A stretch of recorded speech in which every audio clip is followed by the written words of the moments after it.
Hello everyone, welcome to GATE Adda 24/7।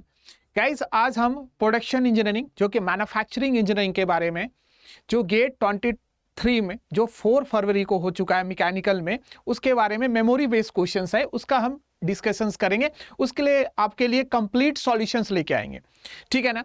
जिस दिन exam हुआ 4 फरवरी को, अपने चैनल्स पे हमने पूरा एनालिसिस किया क्वेश्चंस को।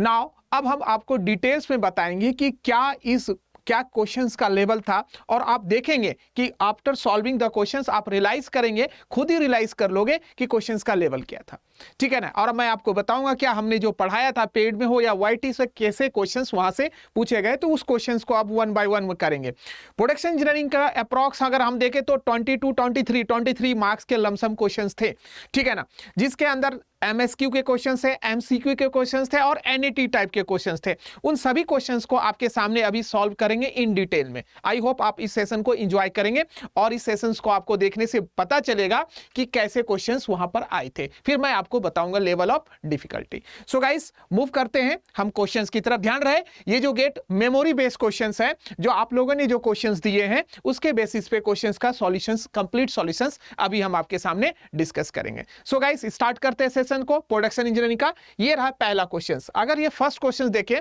तो ये एमएसक्यू टाइप का है। अगर ये एमएसक्यू टाइप का क्वेश्चन है, ध्यान दीजिएगा, this is what MSQ, multiple select question है। और ये क्वेश्चन आया हुआ है, ये वेल्डिंग टॉपिक से।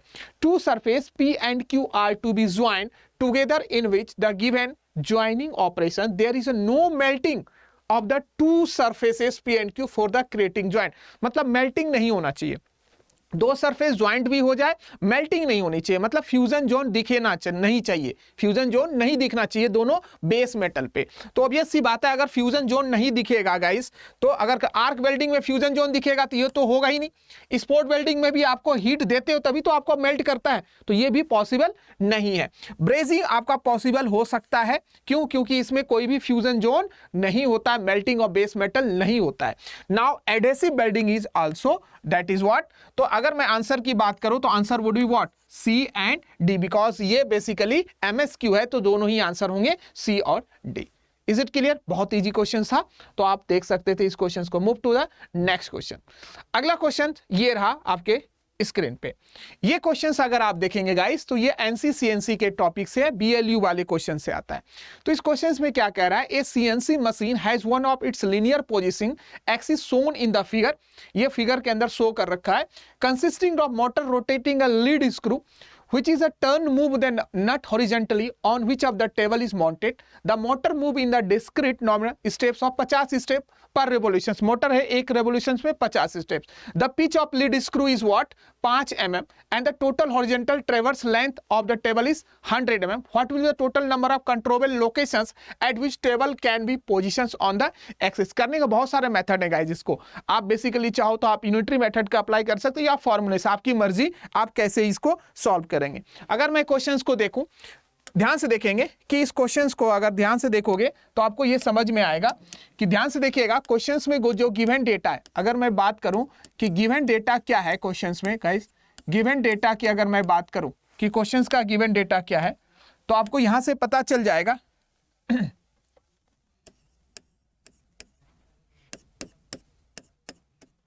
क्वेश्चंस में अगर आप देखोगे एंड 50 कितना मोटर रोटेशनल स्टेप्स क्या है, 50 मतलब रोटेशन स्टेप्स, रोटेशन स्टेप्स ये कितना दे रखा है, 50 स्टेप्स पर रेवोल्यूशन, मतलब कितना दे रखा है, 50 स्टेप्स पर रेवोल्यूशन।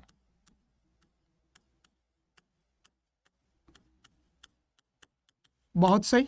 नाउ अगर मैं बात करूं आगे, अगर आप बात करेंगे, and the pitch of the screw is 5 mm। अगर मैं पिच की बात करूं स्क्रू का, वो है 5 mm का, and that is what, and horizontal traverse length on the length is what, and the pitch of the lead screw is 5 mm, and horizontal traverse length on the table is horizontal length.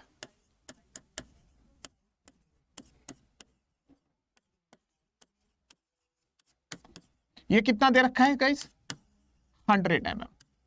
आपसे पूछा क्या गया है कि आपसे पूछा ये गया what is the total number of controllable location eight which the table can be position. तो बहुत ही इजी है, how can you solve this. तो इसके सॉल्यूशंस कैसे करेंगे, अगर मैं बात करूं गाइस इसके सॉल्यूशंस में how can you solve this.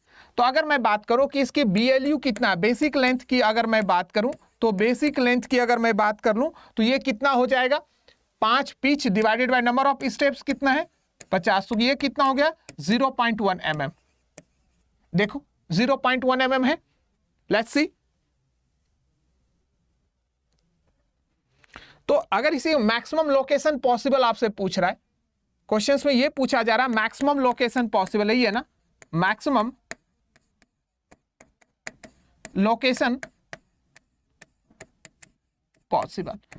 देखिए जरा मैक्सिमम लोकेशन पॉसिबल ही पूछा जा रहा है कि नहीं, तो ये क्या होगा मैक्सिमम टेबल मूवमेंट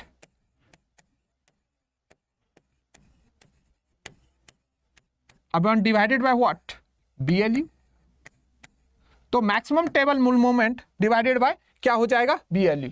तो मैक्सिमम टेबल मूवमेंट कितना होगा, अगर मैं बात करूं कि मैक्सिमम टेबल मूवमेंट कितना है, maximum table movement is what 100 mm divided by how much, that is BLU is what 0.1 mm। I think 1000 हो जाएगा। तो अगर मैं बोलूं तो मैक्सिमम लोकेशन पॉसिबल ये कितना हो जाएगा 1000, यही आंसर होगा आपका। Is it clear. तो देख सकते हो कि कितना ऐसा नहीं कि बहुत ज्यादा टफ है, मतलब इजी टाइप के क्वेश्चंस गेट ने पूछा, इस टाइप के क्वेश्चंस बहुत ही इजी टाइप के क्वेश्चंस गेट ने पूछ दिया है। Is it clear guys. तो देखें 1000 आंसर होगा, तो देख लो 1000 है क्या, यस 1000 ये रहा, तो ऑप्शंस क्या होगा B will be the correct answer. Is it clear guys. तो मूव करना चाहिए, नेक्स्ट क्वेश्चन को देखते हैं अगले क्वेश्चन के ऊपर। आइए नेक्स्ट क्वेश्चन है इन फेरोमेट्री के ऊपर है, an optical flat is use in a measure height of difference between the reference of the slip gauges. ये रहा हाइट ऑफ डिफरेंस मेजर करना है, अगर आप देखोगे आई थिंक ये हाइट ऑफ डिफरेंस मेजर करना है, यही हाइट ऑफ डिफरेंस मेजर करना है, दिस वाज मतलब सपोज कर लो डेल्टा H मेजर करना है। अपॉन दैट वर्जेट optical flat is monochromatic light wavelength दे रखा है आपको 0.8 माइक्रोन्स दे रखा है, ठीक है, 12 फ्रिंजेस दे रखा है। Let's see check guys,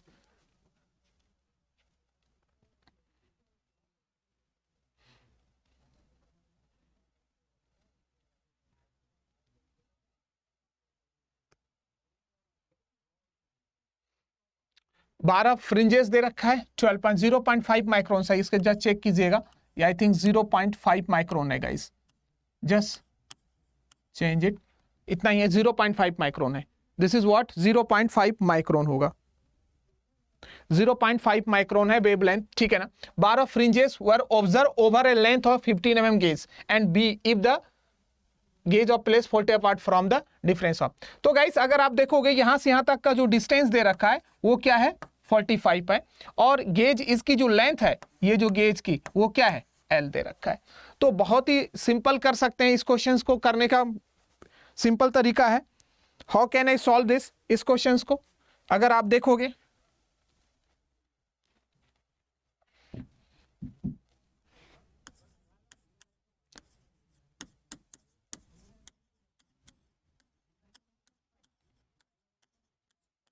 given data, अगर मैं बात करूं गिवन डेटा तो ध्यान रखिएगा वेवलेंथ जो है वेवलेंथ जो है 0.5 माइक्रोन्स है, जो 0.5 माइक्रोन्स में इसे चेंज कर लो 10⁻⁻⁶ इन मीटर।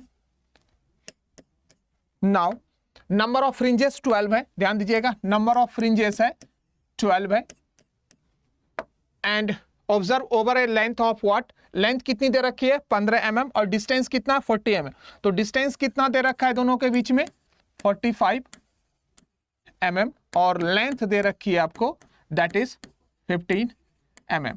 आपसे पूछा जा रहा है हाइट इन डिफरेंस, दोनों के लिए हाइट क्या क्या डिफरेंस है guys. So this is what very easy questions also. तो इसके सॉल्यूशंस की तरफ चलें, हाउ कैन आई सॉल्व, तो सॉल्यूशंस अगर आप देखोगे तो फॉर्मूला आपको होता है delta H is equal to N lambda by 2 into D by L. तो सॉल्व करते हैं guys. Delta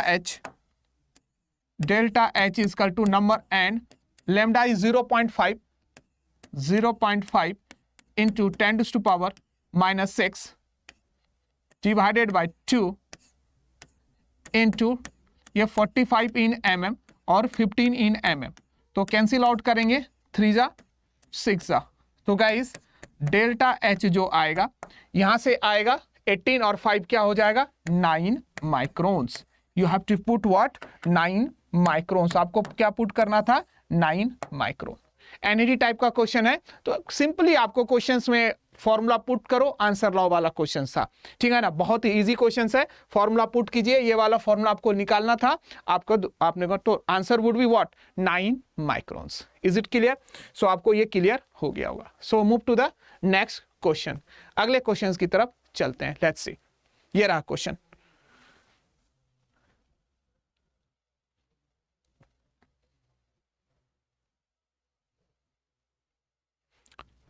Ignoring the small elastic region, the true stress strain variations of the material beyond the yielding follow the equations this much, ठीक है ना। The engineering ultimate strength value of this material.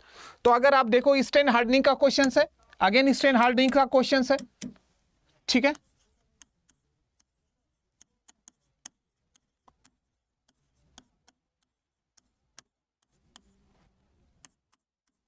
तो guys अगर आप देखोगे तो यहां true strength दे रखा है, true strength sigma T is equal to 400 epsilon how much 0.3 in mega pascal. आपसे अल्टीमेट स्ट्रेंथ पूछा जा रहा है, अल्टीमेट पूछा जा रहा है।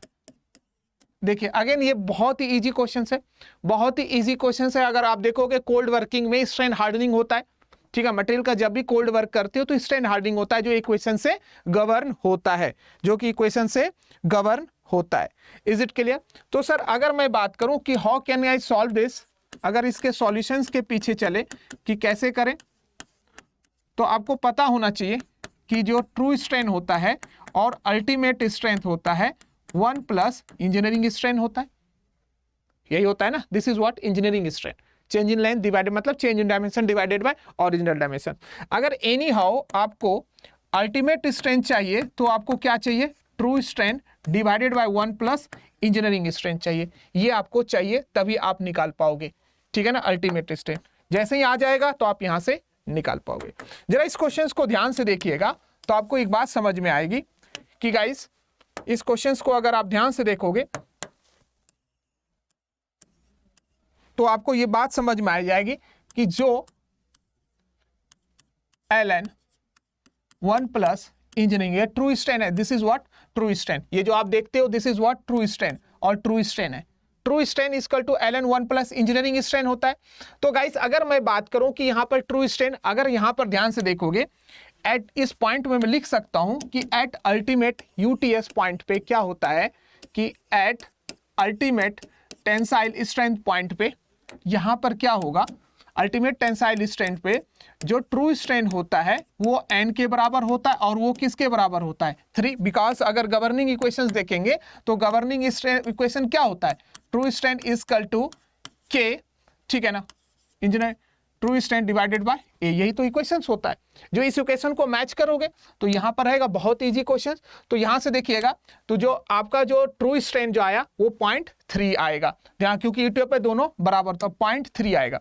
तो यहां पर हम पुट कर देते हैं guys 0.3 equal to ln 1 plus e. तो अपने को 1 प्लस ई से मतलब है इन्हें, क्योंकि यहां पर अपने को पुट करना है तो गाइस 1 प्लस ई अपने को चाहिए, इसे अपने को यहां से सॉल्व करके 1 प्लस ई की वैल्यू निकालेंगे। तो गाइस कैलकुलेटर में पुट करते हैं और 1 प्लस ई की वैल्यू कैलकुलेट करते हैं। 1 plus E equal to engineering strain that is आएगा 1.34, जा चेक करो 1.3498। देखो आ गया, जैसे आ गया यहां पर मजा आ गया, मजा आ गया। क्यों? लॉजिक क्या है सर? देखो यहां पर sigma U T is equal to sigma T कितना है। आई होप अगर आप देखोगे तो सिग्मा टी की वैल्यू आपको निकालना, पहले तो सिग्मा टी की वैल्यू निकालना पड़ेगा क्योंकि यहां पुट करना है sigma T is equal to what, यहां पर अब निकालना पड़ेगा। आइए अब सिग्मा टी की वैल्यू निकालना पड़ेगा आपको क्योंकि दोनों की जरूरत है। तो sir sigma T is equal to 400 true strain 0.3, तो यहां पर अगर आप देखोगे sigma two true stress is equal to क्या हो गया 400 इंटू ट्रू स्ट्रेन कितना है 0.3 ना, 0.3 के पावर 0.3। तो गाइस यहां से ट्रू स्ट्रेस निकाल पाओगे आप। ट्रू स्ट्रेस कितना जस्ट कैलकुलेट कीजिए, तो करेंगे तो 278 आप चेक करो 0.738 मेगा पास्कल आएगा 278। तो यहां पर आपको पुट करना है 278.738 डिवाइडेड बाय 1 प्लस ई की वैल्यू यहां से आएगा 1.34। बहुत ही प्यारा क्वेश्चन है और इजी कैटेगरी में सिग्मा यूटी आप यहां से निकाल पाएंगे। Sigma UT ultimate tensile strength आएगा गाइस 206.506 मेगा पास्कल। ध्यान से देखिए क्वेश्चन आ चुका है आंसर 206.506। देखो कैलकुलेटर में डालो 20, अल्टीमेट स्ट्रेस कितनी आएगी 206.506 इन मेगा पास्कल। तो देख सकते हैं ये भी एक तरह का इजी क्वेश्चंस है। ऐसे टाइप के क्वेश्चंस मैंने आपकी वाईटी सेशंस हो या आप हमारे पेड बच्चे हो तो सभी को मैंने डिटेल्स में पढ़ाएगा। तो उसके लिए तो ये छोटा सा क्वेश्चंस है, वो बच्चे कर दिए होंगे, आई नो कि वो बच्चे कर दिए होंगे। Is it clear? देखिए so guys move to the next question, अगले क्वेश्चन की तरफ बढ़ेंगे। ये रहा अगला question.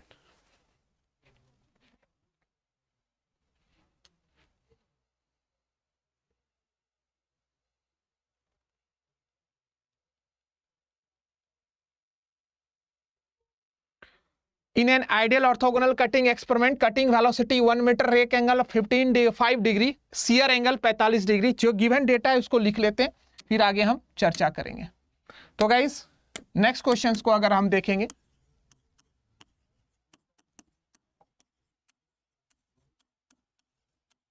Given data orthogonal cutting है, ध्यान दीजिएगा, जिसमें कटिंग स्पीड दे रखा है 1 मीटर पर सेकेंड, रेक एंगल 5 डिग्री दे रखा है, shear angle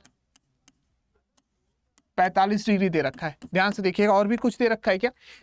and applying the orthogonal cutting model considering 2 shear plane P Q and R S दे रखा है यहाँ पर, P Q and sir R S, ये देखो P Q and double shear plane वाला है, डबल शियर वाला प्लेन वाला है, P Q and Q R वाला क्लोज टू ईच अदर करा, दोनों एक क्लोज टू ईच अदर है, approaches the other shear zone plane, R S शियर्ड the metal, मतलब आर एस इसको शियर्ड ऑफ कर रहा है, assuming that the perpendicular distance between P Q and R S is, मतलब ये देखो मतलब 25 माइक्रोन्स, मतलब P Q and R S, तो ध्यान दीजिएगा इन दोनों के बीच में परपेंडिकुलर डिस्टेंस दे रखा है गाइस। तो आपको नहीं लग रहा है कि दिस इज व्हाट, अगर परपेंडिकुलर दे रखा है तो इज व्हाट क्या है, ये शियर थिकनेस है, this is what shear thickness. ऐसे क्वेश्चंस हमने बहुत ही वाईटी सेशन हो या पेड लेक्चर्स में हो बहुत ही डिटेल में किया, ये तो बच्चों वाला क्वेश्चन है। तो ये क्या हो गया, शियर थिकनेस 25 माइक्रोन देखा है। What is the value of shear strain, देखो शियर स्ट्रेन रेट पूछा है, बिकॉज इन ब्रैकेट में पर सेकेंड है। ध्यान देना, कितने बच्चे यहां कंफ्यूज कर देगा, गेट का क्वेश्चन है एनईटी टाइप का, शियर स्ट्रेन रेट पूछा है, बोला नहीं है उसने, लेकिन पर सेकेंड क्या, अगर शियर स्ट्रेन होता तो यूनिट लेस होता ना, पर सेकेंड है, इसका मतलब वो शियर स्ट्रेन रेट पूछ रहा है आपसे, रेट पूछ रहा है। समझ में आ रहा है कि ये थोड़ा सा कंफ्यूजिंग है, इस पॉइंट में ये कंफ्यूजिंग है कि शियर स्ट्रेन रेट है, कितने बच्चे एप्सिलॉन निकाल लेते हैं। तो गाइस ये थिकनेस ऑफ शियर जोन कितना दे रखा है, दैट इज टीएस की अगर मैं बात करूं तो वो 25 माइक्रोन है, 25 माइक्रोन। तो इसकी शक्ल सही कर लो थोड़ा सा, 25 इंटू 10⁻⁻6 इन मीटर। तो गाइस आपसे पूछा क्या जा रहा है, आपसे पूछा जा रहा है शियर स्ट्रेन रेट, ध्यान दीजिएगा, shear strain, not a shear strain, it is a shear strain rate, ध्यान दीजिएगा, it is a shear strain rate, and shear strain rate को हम एप्सिलॉन टाउ से, एप्सिलॉन डॉट से लिखते हैं। ये आपसे पूछा जा रहा है, that is shear strain rate, इसकी वैल्यू पूछा जा रहा है। तो गाइस बहुत इजी क्वेश्चन है, मूव टू द सॉल्यूशंस की तरफ चलते हैं। इसके सॉल्यूशन, कैसे करेंगे? तो शियर स्ट्रेन रेट क्या होता है? पहली बात तो shear strain, shear velocity divided of thickness of shear zone. तो guys thickness of shear zone कितना दे रखा है? मतलब 25 माइक्रोन दे रखा है अपने टेंशन, मतलब शियर वेलोसिटी निकालना यहां से एनी हो आपको शियर वेलोसिटी निकालना। जैसे अगर शियर वेलोसिटी निकालने में कामयाब हो जाएंगे तो आप सभी कुछ निकाल लेंगे। तो गाइस शियर वेलोसिटी निकालना कोई टफ नहीं है, हमने बहुत पढ़ा है। हमने ये पढ़ा है कि भी है शियर वेलोसिटी कटिंग है क्या होता है sir? Cos alpha upon cos phi minus alpha. तो गाइस यहां से अगर आप देखोगे शियर वेलोसिटी क्या होगा? v into cos alpha upon cos phi minus alpha. Is it clear? यहां से v S is equal to 1 cos alpha, alpha is what 5 degree into cos phi minus मतलब 5 45 माइनस 5। तो इसको सॉल्व करेंगे, चलिए सॉल्व करते हैं। तो कैलकुलेटर में डालिए तो आपको दिखने लगेगा शियर वेलोसिटी यहां से आएगा आपका 1.300045 इन मीटर पर सेकेंड। वेरी गुड, आ गया ना? यहां से अगर आप देखोगे तो आ गया इतना। वापस आओ, सभी को यहां पर पुट करना शुरू करो। देखो यहां पर कैसे करेंगे? शियर स्ट्रेन रेट निकालना है शियर, तो ये कितना 1.300, ध्यान दीजिएगा 45, देखो यूनिट भी लिख लो साथ का मीटर पर सेकेंड। और ये कितना 25 माइक्रोन, तो 25 इंटू 10⁻⁻⁶, ये क्या हो गया मीटर। देखो मीटर मीटर कैंसिल आउट होगा कि नहीं? तो गाइस यहां से अगर आप देखोगे तो आपको देखने को मिलेगा, लेट्स से कैलकुलेटर में डालिए और सॉल्व कीजिए।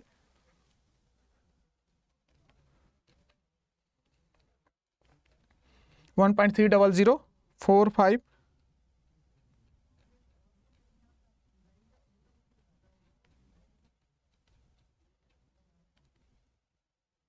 तो यहां से आपको शियर स्ट्रेन रेट आएगा 5.20 इंटू 10⁻⁴ आएगा। हाँ इतना ही आएगा, ध्यान दीजिएगा पर सेकेंड आएगा। गाइस ध्यान दोगे पर सेकेंड 5.20 आएगा पर सेकेंड आएगा, ठीक है 10⁻⁴ पर सेकेंड आएगा। Is it clear? देख सकते हैं कितना इजी भी क्वेश्चन, इसको भी मैं इजी मानता हूं, कोई टफ नहीं था। सिंपली आपको ये फॉर्मूला लगाना था और यहां से सॉल्व कर देना था। इस टाइप के क्वेश्चन हमने बहुत ज्यादा किए हैं, बहुत ज्यादा, ऐसा नहीं कि बहुत ज्यादा क्वेश्चन एक्सट्रीम लेवल पे सॉल्व किए क्वेश्चन। तो ये भी क्वेश्चन कैसा है गाइस? इजी क्वेश्चन की कैटेगरी में। तो ये भी आपका आंसर आ गया, ध्यान दीजिएगा। Now move to the next question. ये MSQ है। ये अगला क्वेश्चन क्या है? MSQ है। ध्यान दीजिएगा, ये जो क्वेश्चन है गाइस ये MSQ टाइप का है, MSQ क्वेश्चंस है। तो इस क्वेश्चंस को कैसे करेंगे? ध्यान से देखोगे इस क्वेश्चंस को। Mould is used to make pattern. कहां मोल्ड का यूज कहां होता है? पैटर्न बनाने में। Pattern is used to make the mould, तो ये क्या गलत ही होगा ना? तो आई थिंक गलत होगा। Pattern used to make the mould, ये ठीक है। Molten metal in contact with the mould cavity, OBC बात है, मोल्ड कैविटी बनाते हो फिर उसके अंदर मोल्टन लिक्विड मेटल डालते हो, पोर करते हो, तो ये करेक्ट है। Now molten metal come in contact with the pattern, pattern के डायरेक्ट कांटेक्ट में नहीं आता, उसके ऊपर एक लेयर सी होती है, तो आई थिंक ये करेक्ट नहीं है। तो आंसर क्या होना चाहिए? Answer C, B and C answer जो होंगे आपके, answer B and C. Is it clear? तो इजी क्वेश्चन था ये भी क्वेश्चन, तो आई होप आपको ये समझ में आ गया होगा। सो हमें आगे मूव करना चाहिए। अगला क्वेश्चन ये रहा। ये क्वेश्चन जो है गाइस ये मटेरियल साइंस से है, ध्यान दीजिएगा। और इसके करस्पॉन्डिंग ये डायग्राम्स बने हुए हैं जो आप यहां पर देख पा रहे हो। Is it clear? ये क्वेश्चन है मटेरियल साइंस से, तो इसके करस्पॉन्डिंग जो डायग्राम है यहां से बने हुए। And steel plate with 1.5 carbon, no other element, ठीक है ना, is slowly cooled from 1100 degree to just below the eutectic temperature 723. A part of iron cementite phase diagram is shown in the figure. The ratio of the pro-eutectic cementite content to the total cementite content on the microstructure that develop, मतलब total eutectite का क्या बना, ratio पूछना है। तो material science का question है, मैं इस क्वेश्चन को मान सकता हूं कि थोड़ा सा अच्छा क्वेश्चन है, ठीक है ना। ये वही कैंडिडेट कर पाएगा जो मटेरियल साइंस के आयरन कार्बन डायग्राम पे लीवर रूल लगाया आ जाता हो, लीवर रूल आता हो लगाने के लिए, और फ्रैक्शंस ऑफ सब मास इसको कैलकुलेट करने को कंसेप्ट पता होगा, अदरवाइज नहीं कर पाएगा। तो ये अच्छा क्वेश्चन मान लिया जाएगा कि जो ये अच्छे क्वेश्चन की कैटेगरी में। सॉल्व करते हैं इसको।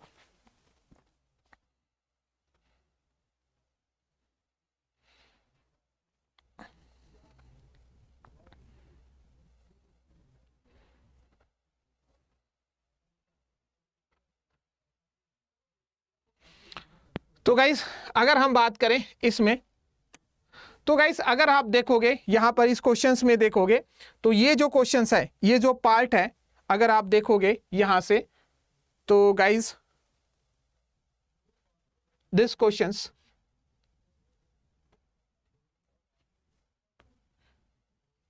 यहां पर चेंजेस है, थोड़ा सा चेंज कीजिएगा, ठीक है।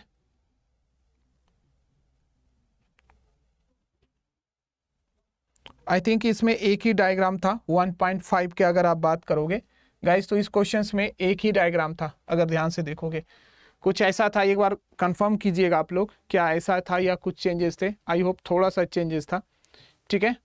तो मैं इसे देखता हूं कि यहाँ पर चेंजेस थे गाइस। तो यहाँ पर ये डायग्राम्स नहीं थे, ये डायग्राम नहीं थे, ठीक है। ऐसा था यहाँ पर, ये था 1.5, ध्यान दीजिएगा ये 1.5 है गाइस, ठीक है ना, बिकॉज ये मेमोरी बेस्ड क्वेश्चंस है। तो आई होप 1.5 था, ये नहीं थे ऐसे, ये ऐसा था, ठीक है ना। 6 एंड 0.8 पर ये पॉइंट्स थे लगे 0.8 पे, और 0.035% था, बिकॉज ये परसेंटेज में था, ध्यान दीजिएगा ये परसेंटेज में था, ये परसेंटेज में है ना। 1.5% आपको देखने को मिलेगा, और 6 पॉइंट ये सीमेंटाइट का पार्ट है। आयरन कार्बन डायग्राम आप देख रहे हैं, this is what iron carbon diagram, ठीक है ना। तो आई थिंक यहां पर जो था दैट इज 0.8%, 1.5 और जितना था ये क्वेश्चंस था। तो ये था कुछ पार्ट्स आप जो देख पा रहे थे।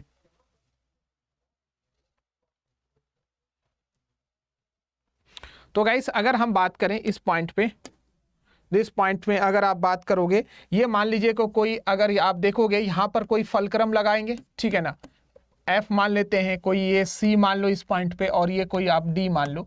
तो गाइस आपको जो करना है बेसिकली, यहां से यहां तक लीवर आर्म लगाओगे, रिवर रूल लगाओगे। अगर आप देखोगे यही तो लीवर रूल लगेगा, आपको आना चाहिए इस क्वेश्चन पे, लीवर रूल लगाना आना चाहिए। बिकॉज अगर आप बात करेंगे यहां पर, तो दिस वन, यहां पर अगर आप देखोगे तो ये तो क्या है, दिस इज व्हाट, ये ऑस्टेनाइट है, और यहां पर क्या होगा, सिंपली क्या होगा, ऑस्टेनाइट प्लस सीमेंटाइट देखने को मिलेगा, Fe3C इधर मिलेगा, और इधर जाते जाओ तो डिसिपेयर होता जाएगा ऑस्टेनाइट और सीमेंटाइट, ओनली आपको यहां पर 6.7 पे क्या होगा, सीमेंटाइट देखने को मिलेगा, ठीक है गाइस। तो आप इस तरह से देख सकते हो। Is it clear? तो यहां से नीचे आओगे तो फेसेस में भी आपको कुछ पार्ट्स तक आपको सीमेंट ऑस्टेनाइट आपको देखने को मिलेगा। Is it clear? सो अगर मैं बात करूं यहां पर, तो दैट इज व्हाट, अगर F है तो गाइस यहां पर अगर 1.5 पे, इस पॉइंट पे अगर आप देखोगे, तो सपोज कर लेते हैं यहां पर इस पॉइंट के, इस पॉइंट पे अगर आप देखोगे तो F डबल डैश मान लो, F डबल डैश मान लो। अगर आपने इसको D माना है तो गाइस यहां से D डबल डैश मान लो। दिस इज व्हाट C, तो क्योंकि यह तो पॉइंट जो स्टार्टिंग हो रहा है यहां से C डबल डैश, तो आपको यहां से यहां तक का टोटल यहां से लीवर आर्म, मतलब क्या होगा, दिस इज व्हाट द इटॉक्टाइड, मतलब हाइपो इटॉक्टाइड, और ये टोटल, इन दोनों में आपको चेंजेस लाना पड़ेगा। तो रेशियो निकाल दो, सिंपल है। इज इट क्लियर ना? तो यहां से अगर आप देखोगे तो हाइपोइटॉक्टाइड डिवाइडेड लीवर आर्म लगाएंगे यहां से, दैट इज व्हाट, कहां से, डी से लेकर सी तक वाला, ये लीवर रूल लगाओगे, और यहां पर कहां से लगाओगे, डी डबल डैश से लेकर सी डबल डैश तक, ये टोटल आप लगाओगे तो आपको यहां से क्लियर पता चल जाएगा। Is it clear? बस आपको कैलकुलेशंस करना है, तो अब हम कैलकुलेशंस करते हैं, आपको यहां से सब क्लियर हो जाएगा। Is it clear? सो इस क्वेश्चन को स्टार्ट करते हैं, ठीक है।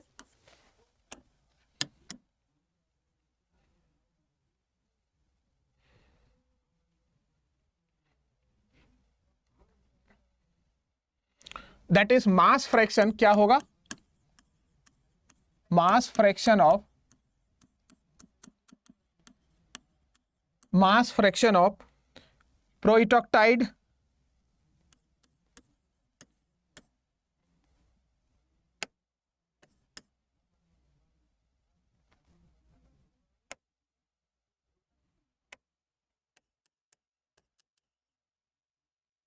मास फ्रैक्शन ऑफ प्रोइटॉक्टाइड क्या हो जाएगा, प्रोइटॉक्टाइड आयरन सीमेंटाइट ना, ये कितना हो जाएगा मास फ्रैक्शन, अगर आप देखोगे तो ये क्या है, CF डिवाइडेड बाय क्या था, CD, इतना ही तो था, CF डिवाइडेड बाय क्या था, CD था, तो ये कितना आएगा guys, CF divided by C D.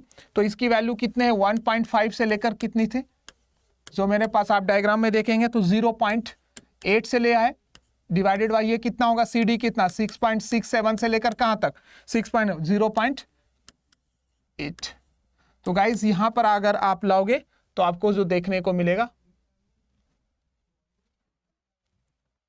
0.119। Very good. Now अगर हम बात करें नेक्स्ट है, अगर आप देखोगे मास फ्रैक्शन ऑफ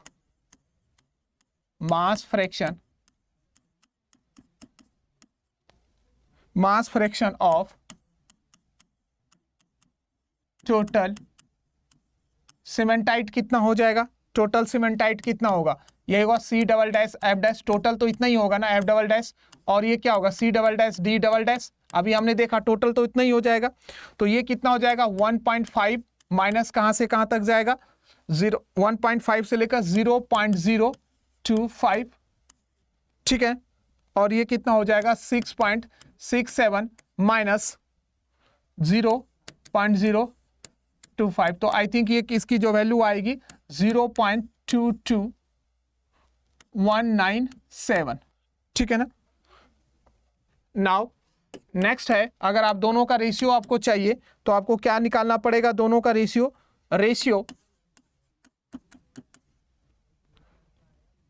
ऑफ प्रोइटॉक्टाइड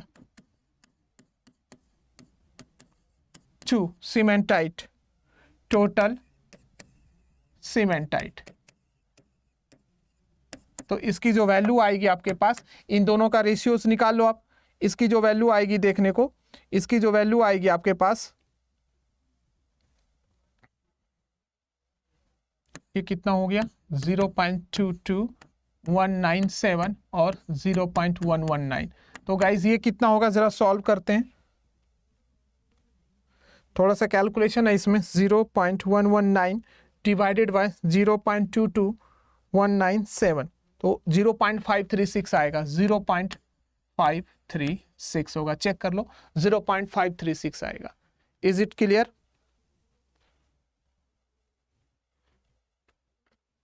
0.536 आप ये आंसर आएगा जो आप यहाँ पर पुट कर सकते हो। तो ये थोड़ा सा मैं मान सकता हूँ कि क्वेश्चंस था, लेकिन ये भी अगर आपने लीवर रूल पढ़ा होगा तो क्या पूछा है, सीमेंटाइट से लेकर प्रोइटॉक्टाइट से लेकर टोटल पूछा है, दोनों में क्या निकालना है, सीमेंटाइट, दोनों में लीवर रूल लगाओ, खत्म करो कहानी। तो ईजी है क्वेश्चन, ये भी एक तरह का ईजी है अगर आपने पढ़ रखा है तो गाइस नेक्स्ट क्वेश्चन, अगला क्वेश्चन ये है, इसके ये एडिटिव मैन्युफैक्चरिंग का क्वेश्चन, अगर आप देखोगे ये क्वेश्चन है, ये part produce as a given below by the additive manufacturing. Additive manufacturing क्या होता है, लेयर्स बाय, पहले एक लेयर बनेगी, फिर दूसरी लेयर बनेगी, फिर तीसरी लेयर बनेगी, लाइक दिस वन, पहली एक लेयर बनी, फिर दूसरी लेयर बनी, तीसरी लेयर बनेगी, चौथी लेयर बनेगी। तो ये एडिटिव मैन्युफैक्चरिंग है, ठीक है ना। Diameter is given by, diameter दे रखा है, डायमीटर इज A/2 mm में दे रखा है, फीड रेट दे रखा है नोजल से इतना mm पर मिनट। देन आपको क्या बोला, find the time taken to produce this part, ये पार्ट को बनाने में कितना टाइम लगेगा। एडिटिव आपको पता है लेयर बाय लेयर बनता है। Is it clear?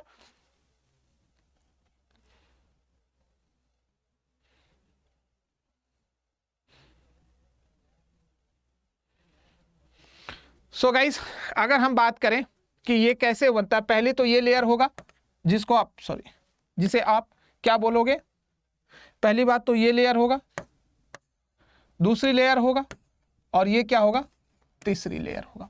पहली लेयर, दूसरी लेयर एंड तीसरी लेयर। अगर हम पहले तो वॉल्यूम कैलकुलेट करें कि टोटल वॉल्यूम कितना है गाइज, अगर हम बात करें कि टोटल वॉल्यूम कितना होगा इसका, तो क्या होगा, that is V1 plus V2 plus V3 simply. तो गाइस अगर मैं यहां पर करने की कोशिश करूं इस क्वेश्चंस में, ध्यान से देखिएगा, तो गाइस अगर आप देखोगे कि टोटल जो वॉल्यूम आएगा, अगर आप देखोगे volume that is what V1 plus V2 plus V3। तो गाइस यहां पर अगर आप देखोगे कि V1 कितना है, V1 कितना है, तो ध्यान से देखोगे यही है V1, this is what V1 क्या हो जाएगा 3 इंटू 3 डिवाइडेड बाय क्या हो गया, अगर आप 1.5 मतलब length into breadth into thickness, यही होगा ना, क्यूबाइडल है, तो ये कितना हो जाएगा 3a इंटू 1.5 13.5 ए। तो आई थिंक कितना हो गया, 3 3 जा 9, तो क्या होगा 13 पॉइंट आ जाएगा 13.5 ए का क्यू। ध्यान दीजिएगा 13.5 ए का क्यू हो जाएगा। नाउ V2 की अगर मैं बात करूं कि V2 कितना होगा, तो गाइस V2 ये रहा, V2 ये रहा, V2 ये रहा, तो 2 2 जा एंड क्या होगा 1, तो ये कितना हो जाएगा V2 का, तो 2A इंटू 2A इंटू ए, तो ये कितना होगा 4A square. Now move to the V3, तो यहां से देखोगे V3 दैट इज 3, तो ये कितना होगा ए और थिकनेस कितना है 0.5, तो ये कितना हो जाएगा ए इंटू 0.5 ए, तो ये कितना हो जाएगा 0.5 ए का क्यू। जरा देखो टोटल कितना आया, यहां पर टोटल की अगर हम बात करो 13.5 ए का क्यू प्लस ये कितना 4A का, सॉरी ये क्यू होगा 4A का क्यू प्लस ये कितना होगा 0.5 ए का क्यू। तो गाइस कितना हो गया ये 18 ए का क्यू, देखो 18 ए का क्यू हो गया, mm क्यू हो गया। Total volume of this additive parts का आ गया, एडिटिव मैन्युफैक्चरिंग जो सब बन रहा है ये टोटल वॉल्यूम हो गया। अच्छा आपको फीड रेट दे रखा है, मैन्युफैक्चरिंग नोजल डायमीटर दे रखा है, नोजल डायमीटर भी दे रखा है, ठीक है ना। अगर इसी क्वेश्चंस को देखोगे तो नोजल की डायमीटर दे रखी है गाइस, नोजल की डायमीटर दे रखा है A/10 इन mm, ध्यान देना, एंड फीड दे रखा है, और क्या दे रखा है, and feed rate of the nozzle is A/5। अगर मैं बात करूं feed rate is A/5 unit, देखो mm पर मिनट होगा। आपको टाइम निकालना है कितना टाइम में ये बनेगा ये यूनिट, क्योंकि लेयर बाय लेयर बनना है। Is it clear?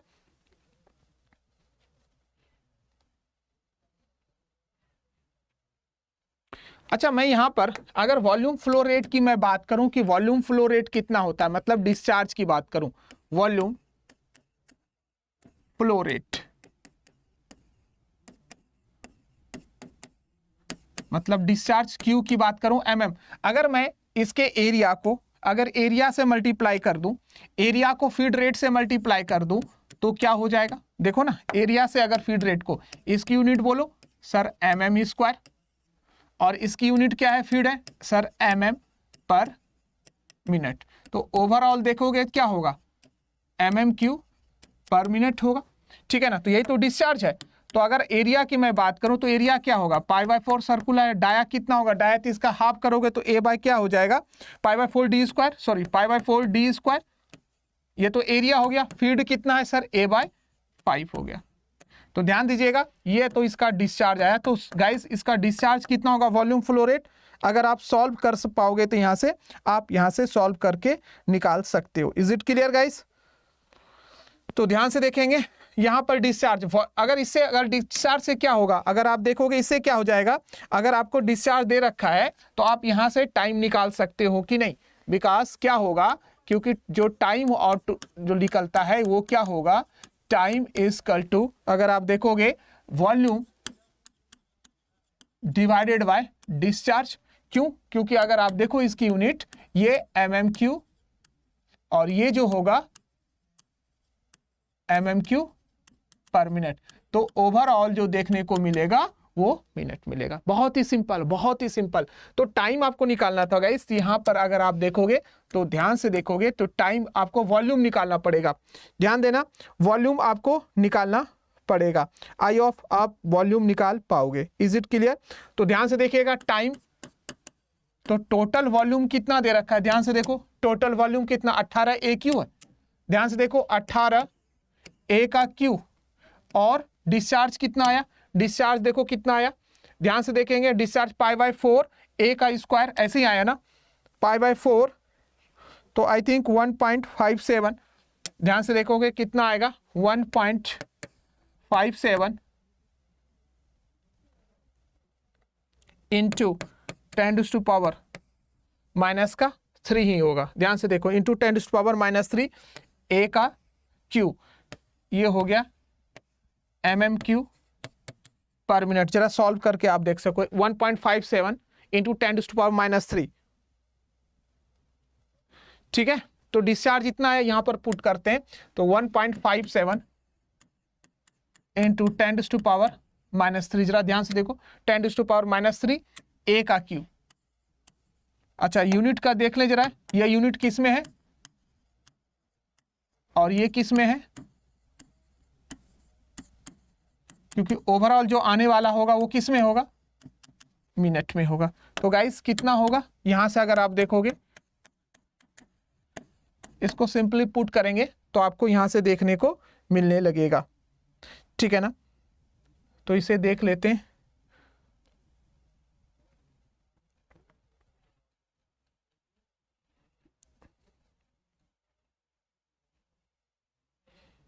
ठीक है, तो लेट्स सी कितना आता है, चेक कीजिए सॉल्व करके guys.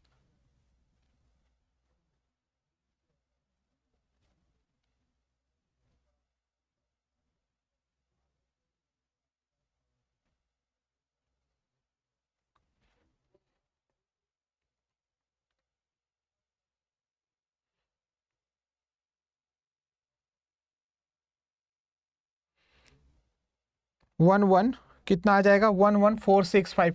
I think 11465 in answer जो आएगा, आप चेक कर लो, कुछ ऐसा ही आंसर आना चाहिए। 11464.968 इन मिनट। अगर ऐसा है डेटा तो आपको इस टाइप के आंसर देखने को मिलेगा गाइस। इस टाइप का अगर डेटा है, अगर आपके पास क्वेश्चंस है तो ऐसे क्वेश्चंस देखने को मिलेगा। अगर एग्जैक्टली यही मेमोरी बेस्ड क्वेश्चंस है गाइस, अगर एग्जैक्टली ऐसा ही मेमोरी बेस्ड क्वेश्चंस है तो आंसर ये होने की संभावनाएं है। तो आप देख सकते हो, तो बहुत ही इजी था, नहीं था, बट आपको थोड़ा पता होना चाहिए था इसमें कैसे हम कर सकते। तो मान सकते हैं कि थोड़ा सा सही है, अच्छा क्वेश्चन है। सो गाइस हमें अब आगे की क्वेश्चंस करने चाहिए। So move to the next questions. चलिए अगले क्वेश्चंस में, this questions is from the FCC, ठीक है ना। अगेन मटेरियल साइंस है और बेसिक क्वेश्चंस। मटेरियल साइंस का मैं ये नहीं बोल रहा कि सर बहुत ही टफ क्वेश्चन पूछ दिया है, ये मटेरियल साइंस का ये देखोगे आप बहुत ही बेसिक क्वेश्चंस पूछा है। Is it clear guys? So हमें करना चाहिए। An atomic radius of hypothetical phase centre is FCC के लिए ध्यान से देखेंगे क्वेश्चंस क्या है, एफसीसी स्ट्रक्चर। क्वेश्चंस क्या है, एफसीसी ना, एफसीसी स्ट्रक्चर। एफसीसी स्ट्रक्चर में एटॉमिक रेडियस अगर आप देखोगे r इक्वल टू कितना दे रखा है, एटॉमिक एफसीसी इज √2/10, ध्यान दीजिएगा √2/10 नैनोमीटर, ध्यान दीजिएगा। तो इसकी शक्ल सही करो, नैनोमीटर है तो यूनिट फट से चेंज कर लो आप, इनटू नैनोमीटर है 10⁹ मीटर, ध्यान दीजिएगा। नाउ आगे क्या दे रखा है, the atomic weight of the atomic metal is what, atomic weight, ठीक है ना। Atomic weight of the metal is कितना दे रखा है, 24.092, 24.092 यूनिट, ध्यान दीजिएगा ग्राम पर मोल, दैट इज ग्राम पर मोल। नाउ एवोगाड्रो नंबर दे रखा है, number of this Avogadro number, ये तो याद भी रहता है ना, दैट इज 6.023 इंटू 10⁻23। ये क्या है, एटम्स पर मोल, ठीक है, एटम्स पर मोल। Now the density of metal, ध्यान दीजिएगा डेंसिटी ऑफ द मेटल पूछ रहा है, ध्यान दीजिएगा डेंसिटी ऑफ द मेटल पूछ रहा है, मतलब रो केजी पर mm³ पूछ रहा है। बहुत ही सिंपल है, कुछ भी नहीं है, एफसीसी है तो बहुत ही सिंपल है ये, ठीक है गाइस, बहुत ही सिंपल है। तो कैसे निकालेंगे, अगर डेंसिटी की बात करूं मैं तो डेंसिटी कैसे निकाला जाता है, अगर आप देखोगे तो डेंसिटी का जो फॉर्मूला होता है याद होना चाहिए आपको, बेसिक पूछा गया है इस बार, बेसिक बहुत सारे क्वेश्चंस पूछे हैं मटेरियल साइंस से, ठीक है ना। बेसिक जो है rho equal to average number of atom per unit cell upon atomic weight upon, अगर आप देखोगे that is AQ into that is Avogadro number. तो गाइस अगर आप देखोगे यहां से average number rho, average number of atom per unit cell कितना होता है एफसीसी में, 4 होते हैं, क्योंकि 8 कॉर्नर्स में और एक बॉडी सेंटर में, तो टोटल 4 होता है, ये तो रटा होता है। एटॉमिक वेट कितना दे रखा है क्वेश्चंस में, एटॉमिक वेट कितना दे रखा है, दैट इज व्हाट 24.092। ध्यान देना किलोग्राम है तो इसको ग्राम में को किलोग्राम में ले जाओ, क्योंकि यूनिट का विशेष ध्यान रखा जाए, नहीं तो हो जाएगा काम, गलत कर बैठे होगे। 24.092 अगर आप करोगे डिवाइड मारोगे कितना होगा, ग्राम है तो 10⁻3, ये क्या हो जाएगा केजी पर मोल। ध्यान देना यूनिट का विशेष ध्यान रखा जाए, नहीं तो गलत कर बैठोगे। यूनिट का विशेष ध्यान, क्योंकि ये नैनोमीटर था, यहां पर भी चेंजेस किया तो यहां पर आएगा 24.092 ना, ध्यान 092, ये कितना होगा 10⁻3। ध्यान से देखो। और अगर ए क्यू देखो, आपको पता होना चाहिए एफसीसी के अंदर, गाइस एफसीसी के अंदर ये चीजें पता होना चाहिए, ठीक है ना। आपको पता होना चाहिए कि एफसीसी के अंदर बेस सेंटर क्यूबिक के अंदर जो ए इक्वल टू होता है दोनों डिस्टेंस के बीच में 2√2r होता है। ध्यान देना, तो ए इक्वल टू क्या हो जाएगा 2√2 और आर दे रखा है, आई थिंक आर दे रखा है √2/10 10⁻9 मीटर ना, √2/10 10⁻9 इन मीटर।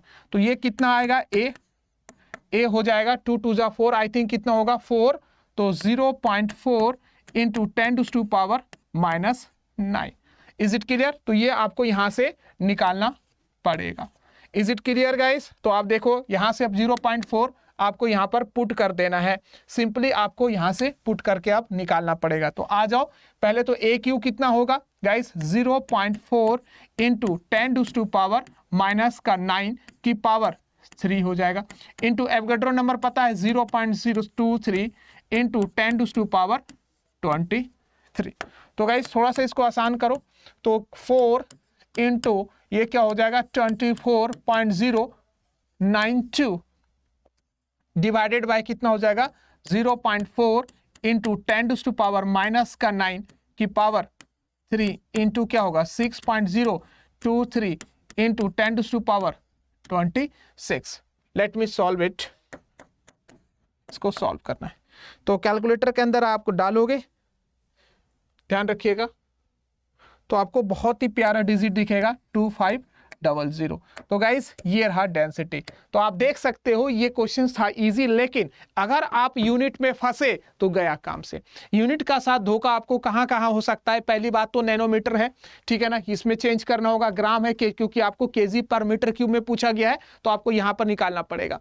तो अगर आप यूनिट में कहीं पर भी फंसे आप तो काम खत्म हो गया। तो यूनिट का विशेष ध्यान रखा होगा, जिस बच्चे ने उसी का वही नहीं ला पाया होगा, 2500 2500 ही रहा होगा, अदरवाइज नहीं हो पाएगा। 10-15 ठीक है, समझ में आ गया। So move to the next question, अगले क्वेश्चन की तरफ हम चढ़ते हैं। ये रहा अगला क्वेश्चन, ठीक है गाइस। तो नेक्स्ट क्वेश्चन आप देख सकते हो, ये क्वेश्चन है, let me start this question, ठीक है guys.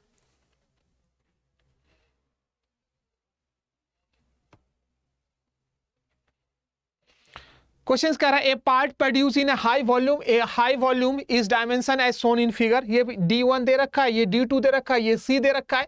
Making this part is known as the statically in control basis the sampling data. The sampling data show in the D1 follows the normal distribution with the means of, देखिए means कितना है sir 20 mm and the standard deviation मतलब sigma 0.3, while D2 follow the normal mean of कितना, D2 का कितना है sir mean का 35 and standard deviation कितना उसका sigma that is 0.4। An inspection of dimension C is carried out by sufficiently large number of parts to be considered under 6 sigma process। ध्यान दीजिएगा 6 sigma process आपको पता होना चाहिए क्या होता है। Process control upper limit of C का निकालना है आपको, लिमिट्स और अपर लिमिट। तो गाइस अगर मैं बात करूं इस क्वेश्चन में, ये अगर जिसको पता होगा 6 सिग्मा अप्रोच वही कर पाएगा। पहली बात तो अगर मैं बात करूं इस क्वेश्चन में, गिवन डेटा की मैं आपसे चर्चा करूं, कि गिवन डेटा की मैं बात करूं तो ध्यान दीजिएगा the sampling D use for normal distribution और मीन ऑफ कितना D1 जो है का मीन कितना है 21 and now an standard deviation 4, मतलब अगर आप देखोगे सिग्मा जो होता है, अगर इसमें देखोगे सिग्मा जो है इसके में सिग्मा, स्टैंडर्ड डेविएशन सिग्मा ही होता है, ठीक है ना। 0.3 स्टैंडर्ड डेविएशन कितना है, 0.3 given data. Now move to the D2, अगले मूव करते हैं। D2 follow the normal distance, standard deviation 0.5। D2 follow the mean कितना है, 35 mm। D2 कितना है, 35 mm। इसका स्टैंडर्ड डेविएशन कितना है, 0.4 mm। जरा देखिएगा, सी का पूछ रहा है, सी पार्ट का बारे में, सी के बारे में चर्चा पूछ रहा है। नॉर्मल क्या होगा इस पार्ट का, बेसिकली सी का क्या होगा, मैक्सिमम मिनिमम के बारे में। अच्छा, 6 सिग्मा का मतलब आप समझते हो क्या होता है कि 6 सिग्मा का अगर मैं बात करूं आपसे कि अगर इसकी सॉल्यूशंस की तरफ चलूं, क्या है कि अगर 6 सिग्मा अप्रोच है, 6 सिग्मा कहने का मतलब क्या होता है, बेसिकली इसका मतलब ये होता है कि अगर आप ध्यान से देखोगे 6 सिग्मा का, तो गाइस यहां पर 6 सिग्मा के एक मीन पॉइंट के बाद क्या होगा, इस तरह से एलोकेट करेगा। तो यहां से अगर आप बात करोगे तो दिस इज व्हाट, ये जो पॉइंट्स है, ये जो देख पा रहे हो ये 3 सिग्मा होगा, और यहां जो देख पा रहे हो ये माइनस का, तो ऑब्वियस सी बात है -3 sigma, 3 sigma -3 sigma 3 sigma, total कितना हो गया 3 सिग्मा। और यहां पर जो होगा ये क्या हो जाएगा, ये मीन हो जाएगा आपका, मीन के अबाउट। यही 6 सिग्मा अप्रोच है जो आप देख पा रहे हो, this one is the what 6 sigma approach. तो इसके अबाउट देखो, मीन के अबाउट ये 3 सिग्मा, और इस मीन के about -3 sigma, total is how much 6 sigma. तो इस मीन के अबाउट कितना हो जाएगा, 6 सिग्मा आप देख पाओगे, ठीक है। तो अगर मैं बात करूं कि यहां पर कि इस पॉइंट में अगर मैं D1 की ही बात करूं, लेट सपोज D1 की ही मैं बात कर लूं, अगर मान लो कि यहां पर D1 है गाइज, यहां D1 भी हो सकता है D2। अगर मैं बात करूं कि D1 की बात करूं तो D1 में मीन कितना है, क्योंकि ये तो मीन होगा, D1 के बाद मीन होगा। तो यहां पर क्या होगा, D1 अगर आप देखोगे इसमें प्लस माइनस क्या होगा, प्लस माइनस क्या होगा, 3 सिग्मा होगा, प्लस मीन इधर प्लस करोगे इधर पहुंच जाओगे, माइनस करोगे इधर पहुंच जाओगे। तो D1 में कितना मीन कितना है सर, मीन कितना है 20, तो क्या हो जाएगा 20 प्लस माइनस 3 सिग्मा। D2 कितना है, अगर D2 की मैं बात करूं तो मीन कितना है, मीन कितना है D2 में 35। तो ध्यान से देखिएगा 35 प्लस माइनस 3 सिग्मा, वो अलग बात है, 0.3 इसके लिए है सिग्मा, और 0.4 ये क्वेश्चंस में मेंशन है। ध्यान से देखो, इज इट क्लियर। तो गाइस अगर मैं इस क्वेश्चंस को अगर आगे देखो ब्रेक करूं तो ये कितना होगा 20 प्लस माइनस 3 इंटू सिग्मा कितना है, सिग्मा कितना 0.3 होगा, ये कितना होगा 0.3 होगा। अगर मैं इसे ब्रेक करूं तो ये कितना हो जाएगा 35 प्लस माइनस 0.4, देखो सॉरी 0. देखो इस टाइप का होगा, क्योंकि ये मीन स्टैंडर्ड डेविएशन 0.3 और इतना होगा। नाउ आगे हमें मूव करना है, इस वाले डिजाइन को आपको बनाना है, सी के लिए आपको कंपोनेंट बनाना है। Is it clear. तो सी में नहीं लग रहा है कि सी में सी को कंपोनेंट निकालना है, तो क्या होगा D2 माइनस D1, ये C component, how can I calculate this C component मैं इस टोटल में से अगर इसको माइनस कर दोगे तो आ जाएगा कि नहीं। तो अगर मैं सी कंपोनेंट के बारे में मैक्सिमम या मिनिमम के बारे में चर्चा आपसे करूं तो सी के बारे में आप लिख सकते हो, जो सी कंपोनेंट बनेगा गाइस वो सी क्या होगा, that is D2 minus D1।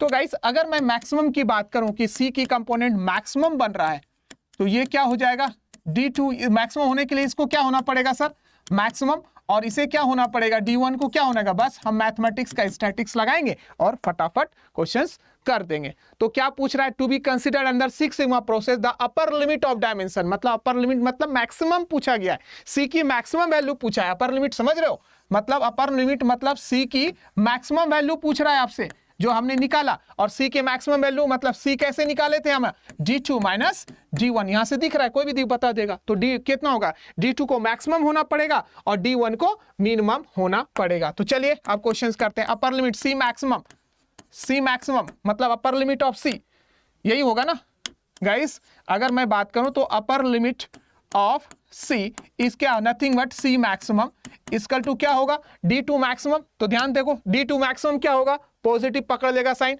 35 क्या हो जाएगा 35 plus 3 into 0.4 minus D1 minimum कितना हो जाएगा, D1 मिनिमम मतलब आपका नेगेटिव साइन पकड़ लेगा, तो ये कितना हो जाएगा 20 माइनस 3 इंटू 0.6। चेक कीजिए, वेरी गुड। तो गाइस यहां से आप अपर लिमिट ऑफ C जो कि C मैक्सिमम है कैलकुलेट करने में कामयाब हो जाएगा। तो आई थिंक इसकी जो वैल्यूज आ नहीं पड़े, देख चेक करते हैं।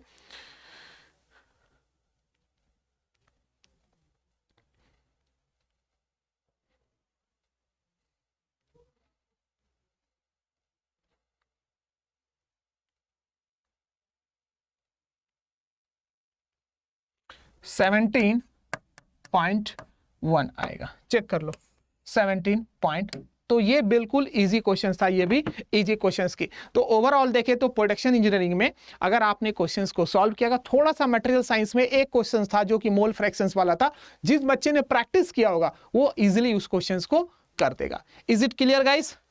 आई होप आपको ये समझ में आ गया होगा।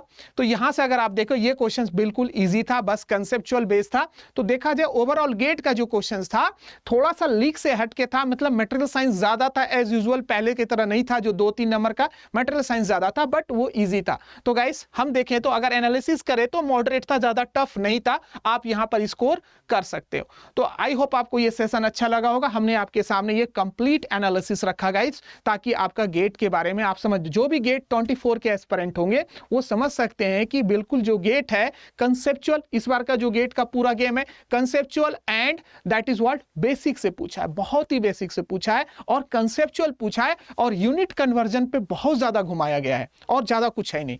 सो गाइस देखा जाए तो क्वेश्चंस मॉडरेट रहा प्रोडक्शन इंजीनियरिंग के अंदर। तो ओवरऑल आप लोगों ने अच्छा किया होगा, बहुत ही अच्छा किया होगा, ठीक है ना। तो गाइस आपसे उम्मीद करते हैं अच्छी रिजल्ट आया होगा। So thank you and bye bye and good luck.